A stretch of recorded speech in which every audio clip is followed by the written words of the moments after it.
waamicha marii gurmuun hayyoota Oromoo Intellectual Society eebla tokko bara 2023 haala yeroo irratti yaa'ii qopheessee jira.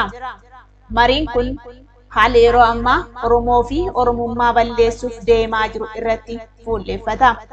Kanaaf marii kana irratti akka hirmaattanii fi rakkoo biyyoolessaa kanaaf mala yookaan fala waloo akka barbaannu gurmuun hayyoota Oromoo ilmaan Oromoo maraaf waamicha godha.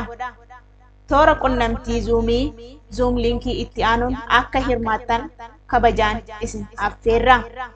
Meeting guidein 83 29 36 27 384 passwordin 037 027 guyyaan Sanbata eebla tokko bara 2023 yeroon akka lakkoofsa Amsterdam, Berlin, Rome, Stockholm, Viennaatti sa'aatii 17 duwwaa irratti gurmuu hayyoota Oromoo